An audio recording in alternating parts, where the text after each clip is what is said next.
ဒီစကားလေးကတော့1995ခုနှစ်မှာထွက်ရှိခဲ့တာဖြစ်ပြီးမင်းသားကြီးဂျက်ကီရှန်ရဲ့ action stand တွေနဲ့အတူရီမောပျော်ရွှင်ရမယ့်စကားကောင်းလေးတကားပဲဖြစ်ပါတယ်ဇလန်ဆန်မှာတော့ဟောင်ကောင်ရဲအရာရှိကရောင်ကဦးလေးဖြစ်သူရဲ့မင်္ဂလာဆောင်ကိုတက်ဖို့နယူးယောက်ကိုရောက်လာတာနဲ့အစာပြုထားပါတယ်ကရန်တယောက်ဦးလေးအိမ်မှာရှိတဲ့စုံပါသွားတဲ့အဖေဖြစ်သူရဲ့ဓာတ်ပုံကိုကြည့်ပြီးတဲ့နောက်ကွန်ဖူးလေးချင်းမို့အတွက်ထားတဲ့ဝင်ချုံးတစ်သားတိုင်းလည်းရှိနေတာကိုတွေ့လိုက်ရပါတယ်အဲ့ဒီချိန်ကရန်ရဲ့ကိုခံပညာအရေးချင်းတွေကိုဦးလေးဖေလီရဲ့အိမ်ကြီးချင်းဖြစ်တဲ့ဝီချဲနဲ့ကောင်လေးကတွေ့သွားပြီးသဘောတူကြနေခဲ့ပါတယ်အဲ့ဒီကောင်လေးကိုကရန်ကသူ့ရဲ့ဂိမ်းဆက်အဟောင်းကိုတောင်ပေးလိုက်ပါတယ်နောက်တော့ကရန်က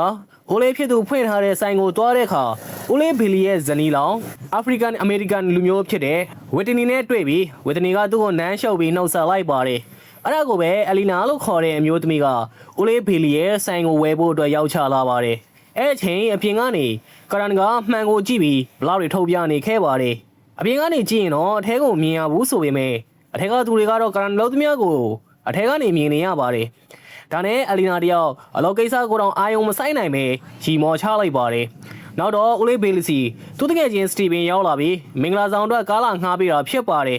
ညရောက်တော့ကရန်ကစိုက်ကယ်ဆန်တွေကြောက်နိုးလာပြီးလှမ်းကြည့်လိုက်တော့အခွဲနှစ်ခွဲကအမျိုးသမီးနှစ်ယောက်စိုက်ကယ်ပြိုင်မောင်းနေကြတာပါပုံမှန်တွင်းနေကြစိုက်ကယ်ပြိုင်ပွဲတွေလို့မဟုတ်ပဲသူတို့ကရက်ထားတဲ့ကားတွေပေါ်ကိုတက်ပြီးမောင်းကြတာပါအဲ့ဒီကားတွေထဲမှာမင်္ဂလာဆောင်အတွက်ငှားရမ်းထားတဲ့စတီဗင်ရဲ့ကားကိုလည်းရက်ထားတာကြောင့်ကရန်လည်းအလန်တကြားနဲ့အောက်ကိုဆင်းသွားပြီးစိုက်ကယ်ကိုလှမ်းတာလိုက်ပါတယ်စိုက်ကယ်မောင်းတဲ့နန်စီလည်းစိတ်တူသွားပြီးသူ့ကိုကြည့်လိုက်ပါတယ်ဒါပေမဲ့လည်းကံကောင်းထောင်းမစွာနဲ့ကားတော့ဘာမှမဖြစ်သွားခဲ့ပါဘူးနောက်တစ်ရက်မှာတော့ကရန်ကမင်္ဂလာဆောင်မှာအလီနာနဲ့တွေ့ပြီးဆိုင်မှာကူလုပ်ပေးဖို့ဂရီပေးလိုက်ပါတယ်ကရန်တယောက်ဇောက်ထိုးအနေထားနဲ့ခြေထောက်နဲ့လမ်းမလျှောက်ပဲလက်ကိုပဲအားပြုပြီးဆိုင်ထဲကိုရှောက်သွားနေခဲ့ပါတယ်အိုလီဗစ်နဲ့ဝစ်တနီတို့ကတော့ဟန်နီမွန်းကိုထွက်သွားကြပါပြီအဲ့အချိန်ဆိုင်ထဲကိုစိုက်ကယ်စီးတဲ့အဖွဲ့တွေဝင်လာပြီးအဲ့အဖွဲ့တွေကလမ်းသေးပုံစံနဲ့အမျိုးသား2ယောက်ကဆိုင်ထဲမှာစီမံကမ်းမှတ်တွေလောက်နေပြီးအန်ဂျလိုလို့ခေါ်တဲ့အမျိုးသားကအလီနာကိုရန်စကချိန်ချောင်းနေခဲ့ပါတယ်ဒါနဲ့ကရန်ကရောက်လာပြီးသူတယောက်ထဲနဲ့၄ယောက်တယောက်ချကြပါတော့တယ်ကရန်ကတယောက်ကိုငွေရှင်းကောင်းတာဘက်ကိုပိတ်ကန်လိုက်ပြီးနောက်တယောက်ကိုတော့အေးဘူးစီထားတဲ့ဘက်ကိုပြစ်ချလိုက်ပါတယ်နောက်တော့အကုန်လုံးကိုမောင်းထုတ်လိုက်နိုင်ပြီးအလီနာကိုပြန်တောင်းပန်ခိုင်းခဲ့ပါတယ်အိမ်ပြန်တဲ့လမ်းမှာကရန်ကအမျိုးသမီးတယောက်ကိုပြန်ပေးဆွဲသွားတာကိုတွေးလိုက်ရပြီးလူရန်ကားရဲ့လက်ထဲကနေကယ်ဖို့နောက်ကနေလိုက်သွားခဲ့ပါတယ်ကရန်ကတနက်ပါလာသလိုဟန်ဆောင်ပြီးလူရန်ကားတွေကိုအမျိုးသမီးကိုလှုပ်ပေးဖို့ပြောလိုက်ပါတယ်သူကယ်လိုက်တဲ့အမျိုးသမီးကစိုက်ကယ်မောင်းပြိုင်ပွဲတုန်းကတွေ့ခဲ့တဲ့နန်စီဖြစ်ပြီးနန်စီကကျေးဇူးတင်ရမယ့်အစားကရန်ရဲ့ခွာကြားတဲ့ကိုပိတ်ကန်လိုက်ပါတယ်တကယ်တော့နန်စီကပြန်ပေးဆွဲခံရတာမဟုတ်ပဲဂလာစားချေကိုတမင်ခွင်ဆင်လိုက်တာဖြစ်ပါတယ်ဒီလိုနဲ့နန်စီတို့အဖွဲ့ဟာကရန်ကိုဝိုင်းတိုက်ခိုက်ကြပြီးကရန်ကလည်းသူ့ရဲ့ကွန်ဖူးအရေးချင်းတွေကိုထုတ်ပြပါတော့တယ်ဒီလိုနဲ့တိုက်ခိုက်နေကြတော့စိုက်ကယ်အဖွဲ့ကလူတွေထပ်ရောက်လာတော့ကရန်လည်းချန်စီယိုအပေါ်ကိုခုန်တက်ပြီးထွက်ပြေးသွားပါတယ်နောက်တော့ကရန်ကဒေါက်တာနေရာမှာပိတ်မိသွားပြီးသူ့ကိုဘေ့စ်ဘောကစားသလိုပလင်းတစ်လုံးနဲ့လှမ်းပြလိုက်ပါတယ်ကံကောင်းပြီကရန်ကပလင်းကိုရှောင်လိုက်နိုင်ပါတယ်ဒါပေမဲ့ပလင်းတွေဟာတစ်လုံးပြီးတစ်လုံးဆက်ပြင်းနေတာကြောင့်နောက်ဆုံးတော့ထိခိုက်ပြီးတန်ရာရသွားခဲ့ပါတယ်အဖွဲ့တွေကကောင်မလေးတယောက်ကတော်တင်ပြီးဆိုပြီးတားပေမဲ့အန်ဂျလိုကပါးပြန်ရိုက်လိုက်ပြီးလာမတားနဲ့လို့ပြောလိုက်ပါတယ်အန်ဂျလိုကတနက်ကိုပါထုတ်ထားပေမဲ့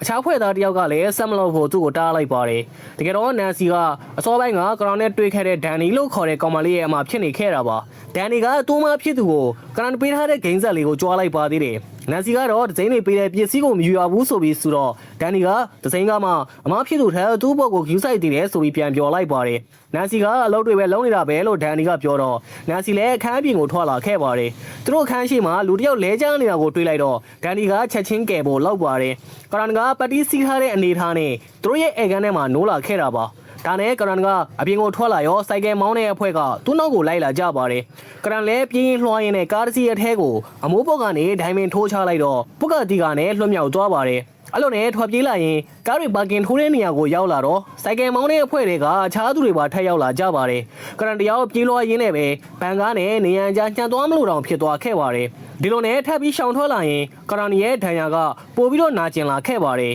ဒါပေမဲ့သူနောက်ကိုတောက်လျှောက်ဆက်လိုက်နေကြတော့အဆောင်အုံအပြင်ဘက်ကနေအပေါ်တက်ကိုခုံပြီးတက်လာခဲ့ပါတယ်။အပေါ်ရောက်တော့ဘောလုံးတွေအများကြီးနဲ့ပြင်းနေတဲ့ကားတွေပုံးနေပေမဲ့နောက်ဆုံးမှာတော့သူ့ကိုရှာတွေ့သွားပါတယ်။ကရန်ပုံးနေတဲ့ကားကိုအဆောက်အဦပေါ်ကနေတွန်းချလိုက်တဲ့အချိန်မှာကရန်လည်းကားပေါ်ကနေခုန်ချလိုက်ပါတယ်။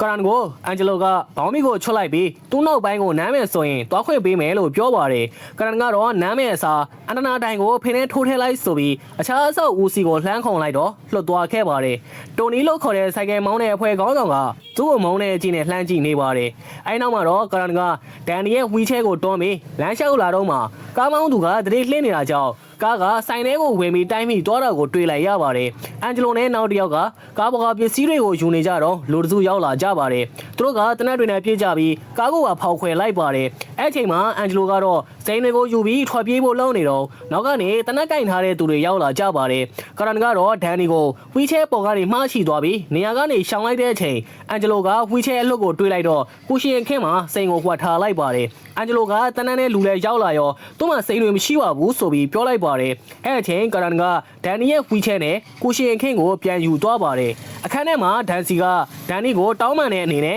လက်ဆောင်ပေးတယ်ပိုကောင်းပြီးပိုကြီးတဲ့ကိုရှင်ခင်းကိုတွေးလိုက်ပြီးကရန်ကကိုရှင်ခင်းအစ်စ်ကိုဝီချဲပေါ်မှာတပ်ပေးလိုက်ပါတယ်ဒန်နီကသူ့မနန်စီရဲ့ကောင်းကြောင်းတွေကိုကရန်ကိုပြောပြနေတော့မှနန်စီလည်းပုံးနေရကနေထွက်လာပြီးကရန်ကိုပါသူတို့အဖွဲ့ကလောက်ခဲ့တဲ့အတွက်တောင်းပန်နေခဲ့ပါတယ်စိတ်ကောင်းရှိတဲ့ကရန်ကတော့နန်စီပေါ်မှာဘာညှိုးတေးမှမထားခဲ့ပါဘူးနှစ်ယောက်သားတို့ဒန်နီကိုမှားပြီးဝီချဲပေါ်ပြန်တင်ပေးလိုက်ပါတယ်အဲ့လိုတင်ပေးတဲ့အချိန်မှာကိုရှင်ဟောင်းကိုမတော်တဆခြေထောက်နဲ့ခုံအောက်ထဲကိုကန်မိသွားပါတယ်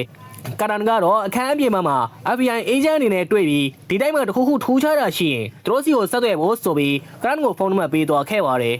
နန်စီအလုံးလုံးတဲ့ကလပ်ကိုရောက်တော့နန်စီတယောက်လောင်ရဲပြေမှာကြားကြီးတကောင်ရှိပေမဲ့ဆာစီကြကြကန်းနေတာကိုကရန်ကတွေ့သွားခဲ့ပါတယ်အဲဒီနောက်မှာတော့နန်စီနဲ့ကရန်တို့တူတူတောင်းနေပြီးနန်စီကဒန်နီကိုကိုညီပေးနေလို့ကျေးဇူးတင်ကြောင်းပြောနေခဲ့ပါတယ်အဲ့အချိန်မှာစိုက်ကယ်မောင်းတဲ့အဖွဲ့တွေကတယောက်ဟာရောက်ချလာပြီးနန်စီကိုလာနှုတ်ဆက်တော့ကရန်ကိုပါတွေ့သွားခဲ့ပါတယ်ဒါနဲ့ကရန်နဲ့နန်စီတို့လည်းစိုက်ကယ်နဲ့ထွက်ပြေးလာကြပြီးဘေးကင်းတဲ့နေရာလေးရောက်တော့ကရန်ကနန်စီကိုဒီလောက်ကနေထွက်လိုက်ဖို့နဲ့ဒီလိုအန်နီရများတဲ့သူတွေနဲ့အပေါင်းအသင်းမလုပ်ဖို့ပြောလိုက်ပါတယ်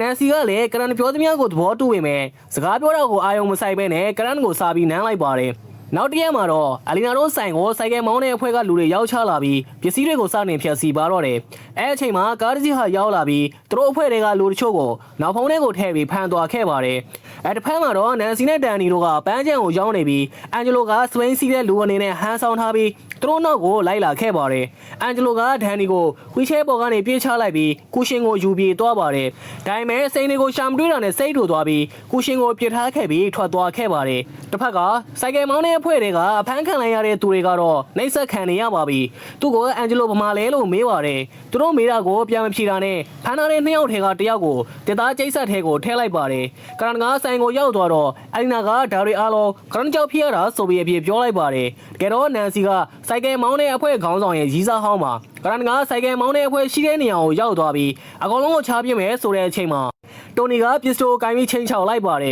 ဒါပေမဲ့နန်စီကိုမြင်တော့ပစ္စတိုကိုပြစ်ထုတ်ပြီးကရန်နဲ့ယောက်ျားချင်းဆက်ဆံချမယ်ဆိုပြီးပြောပါတယ်အစတော့တိုနီကကရန်မျက်နှာကိုထိုးလိုက်ပေမဲ့နောက်တော့ကရန်ကကွန်ဖူတိုက်ကွက်တွေနဲ့ပြန်ချခဲ့ပါတယ်စိုက်ကယ်မောင်းတဲ့အဖွဲ့ကလူတွေကလည်းကရန်ကိုဝင်တိုက်ခိုက်ကြပြီးကရန်ကလည်းဘေးမှာတွေ့မြပစ္စည်းတွေကိုတုံးပြီးပြန်တိုက်ခိုက်ခဲ့ပါတယ်သူတို့တွေတိုက်ခိုက်နေကြတော့နန်စီကမှဝင်လာပြီးကရန်ဘက်ကနေဝင်ကူပေးပါတယ်ကရန်ကတော့ဟော်ကီကစားတဲ့အခါတုံးတဲ့ရိုက်တံလိုမျိုးနဲ့သူတို့တွေကတယောက်ကိုရိုက်လိုက်ပါတယ်နောက်တော့တိုနီကကရန်ကိုထွက်သွားဖို့ပြောပါတယ်ကရန်ကသူတို့အားလုံးကိုလူပောင်ဝင်ခြင်းအတွက်ဘာမှအကျိုးမပြုတဲ့စံကုန်မြေလေးတွေလို့ပြောပြီးဒီလိုဘွာမျိုးမှမနေကြဖို့ပြောရင်ထွက်သွားခဲ့ပါတယ်အဲ့ချိန်မှာဖမ်းခံထားရတဲ့အဖွဲ့ဝင်တယောက်ကသူတို့စီကိုပြန်ရောက်လာပြီးအားလုံးကိုအန်ဂျလိုရဲ့နောက်ကိုလိုက်နေတဲ့လူတွေအကြောင်းနဲ့အန်ဂျလိုမှာရှိနေတဲ့ပစ္စည်းကိုလာပေးခိုင်းနေတယ်ဆိုပြီးပြောပြလိုက်ပါတယ်ဒါကိုသိလိုက်ရတဲ့ကရန်ကတိုနီကိုသူတို့အခုလိုမျိုးတွေရန်နေဖြစ်ပြီးတိုက်ခိုင်းနေကြတာရက်လိုက်ဖို့နဲ့အန်ဂျလိုပုံးနေတဲ့စီခေါ်သွားပေးမယ်လို့ပြောလိုက်ပါတယ်အဲ့ဒီနေရာကိုလည်းရောက်ရောကရန်ကသူ့ကိုပေးထားခဲ့တဲ့ FBI အေဂျင့်ရဲ့ဖုန်းကိုခေါ်လိုက်ပါတယ်ဖြစ်ချင်တော့သူတို့က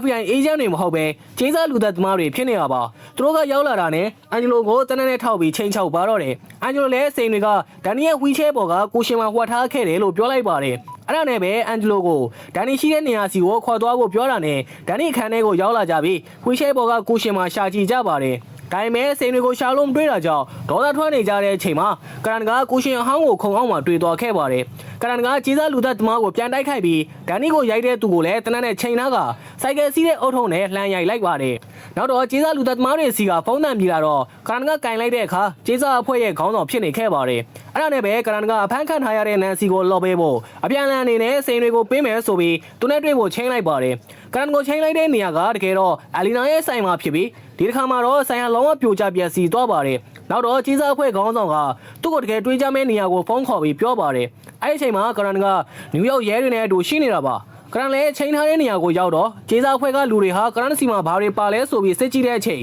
ရဲထည့်ပေးလိုက်တဲ့မိုက်ခရိုဖုန်းကိုရှာတွေ့သွားပါတယ်ဒါနဲ့သူတို့ခေါင်းဆောင်ကိုဘာဆက်လုပ်ရမလဲဆိုပြီးဖုန်းဆက်ပေးတဲ့အခါကရန်ကိုရှင်းခိုင်လိုက်ပါတယ်ကရန်လည်းထွက်ပြေးလာပြီးအပြင်ကရဲတွေကကိုညီပေးကြပါတယ်ကျေးဇူးအဖွဲ့လည်းရေပေါ်စီးရှက်ပြေးရည်တွေနဲ့ထွက်ပြေးသွားကြပါတယ်ကရန်ကအနောက်ကနေပြေးလိုက်ပြီးရှက်ပြေးရင်ပေါ်ကိုခုန်တက်တော့ရေထဲပြုတ်ကျသွားပါတယ်ကံကောင်းကျင်တော့ကျိုးကိုလှမ်းဆွဲထားနိုင်လိုက်ပြီးကရန်တယောက်ရေလွှာရှောစီးတဲ့ပုံစံမျိုးဖြစ်နေပါတယ်ရဲတွေကလည်းကျေးဇူးအဖွဲ့ရဲ့ရှက်ပြေးရင်ကိုလိုက်ဖန်ကြပါတယ်အဲ့လိုနဲ့ရှက်ပြေးရင်ကကမ်းခြေပေါ်ရောက်လာပြီးမြင်သမျှအရာတွေကိုဝင်တိုက်မိကကရန်ကိုပါဝင်တိုက်ဖို့လုပ်ပါတယ်ကရန်ကတော့ခန္ဓာကိုယ်ပေါ်ကိုအသေးတွေနဲ့ဖုံးမိနေတာကနေပြန်ထလာပါတယ်ရှက်ပြေးရင်ကတော့ကမ်းခြေကနေလမ်းမပေါ်ကိုပါရောက်လာပြီးကားတွေကိုပါတိုက်မိကုန်ပါတော့တယ်